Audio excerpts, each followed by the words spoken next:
पर्यंत धनंजय मुंडे हे बाहेर पडत आहेत मंत्रिमंडळातनं, तोपर्यंत या पूर्ण हत्येच्या शोधाला नीट दिशा मिळणार नाही। आणि म्हणून मी आधी कराड आणि धनंजय मुंडे यांचे संबंध कसे आहेत ते दाखवले, मग कराड आणि धनंजय मुंडे कंपन्यात एकत्र कसे आहेत ते दाखवले, त्यांचे आर्थिक व्यवहार असो, कंपन्या असो, मिळालेला नफा असो, दहशत असो। मग ऑफिस ऑफ प्रॉफिट मध्ये मी दाखवलं की एका राज्यमंत्र्याला राज्याच्या कंपनीकडनं थेट नफा मिळतोय, बॅलन्स शीटवर धनंजय मुंडेंची सही देखील आहे, तरीही काही झालं नाही।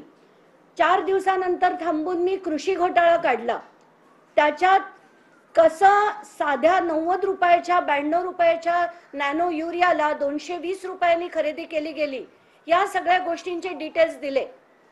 त्याच्यानंतर मी या नॅनो युरिया आणि नॅनो डीएपीच्या बॉटल्स मागवल्या देखील, आणि मागवलेल्या बॉटल्सचा इनवॉइस मी ट्वीट केला।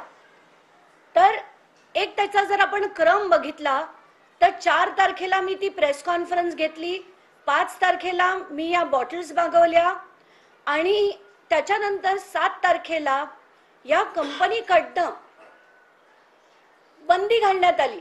असं सांगण्यात आलंय की कुठल्याही ऑनलाइन कंपन्या इफ्कोचे प्रोडक्ट्स विकू शकत नाही। आणि धनंजय मुंडे यांचे पीए कोण जोशी म्हणून आहेत, त्यांनी धडाधड सगळ्या माध्यमांना पाठवून दिलं की इफ्कोचे प्रोडक्ट्स विकता येत नाहीत, असा त्यांनी मेसेज त्यांनी पाठवला। आणि त्यानंतर मी सगळ्या माध्यमांना विनंती केली, त्याच्यापैकी मला वाटतं एका चॅनलनी तर अगदी डिटेल त्याचा अभ्यास करून दाखवलं की सगळेच्या सगळे ऑनलाइन जेवढ्या वेबसाइट्स आहेत सगळे, मग ॲग्री बेग्रीच नाही, ॲग्रोस्टार, किसान, बिघाट, अनेक अशा वेबसाइट आहेत ज्याच्यावर इफ्कोची प्रोडक्ट सर्रास विकली जातात। कारण त्याच्यावर इफ्कोनी एक राईटअप दिलं होतं, प्रेस नोट दिली होती, आणि ती देखील मला पाठवण्यात आली होती।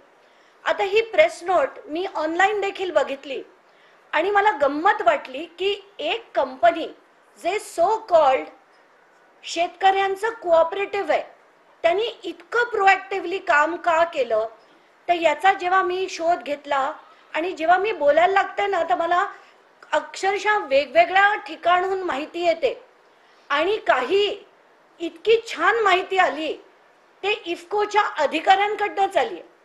आणि त्यांचं असं म्हणणं आहे की इफ्को म्हणजे एक महाघोटाळा आहे।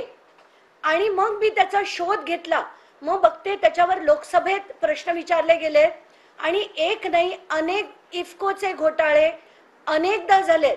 आणि मी आता जेवढ्या तुम्हाला एक्झिबिट्स दिलेत त्याच्यात सीबीआयचा एक एफआयआर देखील आहे, आणि तो एफआयआर आणि इतर लोकसभेतले विचारलेले प्रश्न ते देखील मी लावलेत, राज्यसभेत विचारलेले प्रश्न देखील लावलेत, आणि किती मोठ्या प्रमाणावर भ्रष्टाचार इफ्को मध्ये होतो याचे सगळेच्या सगळे डिटेल्स दिलेत।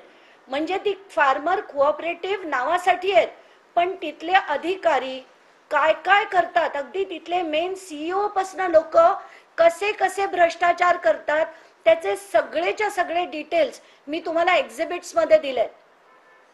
त्यानंतर धनंजय मुंडे यांनी तर एक भन्नाटच काय काय त्यांनी क्लॅरिफिकेशन दिलं पुन्हा एकदा, आणि मला त्याच्यावर आता खरंच बोलून काही फायदा नाहीये। मला एवढंच सांगायचंय की माझ्याकडे आलेल्या येणाऱ्या नॅनो युरियाच्या आणि नॅनो डीएपीच्या बॉटल्स परत मागवल्या गेल्या। आता हा विषय आपण इथे संपूया।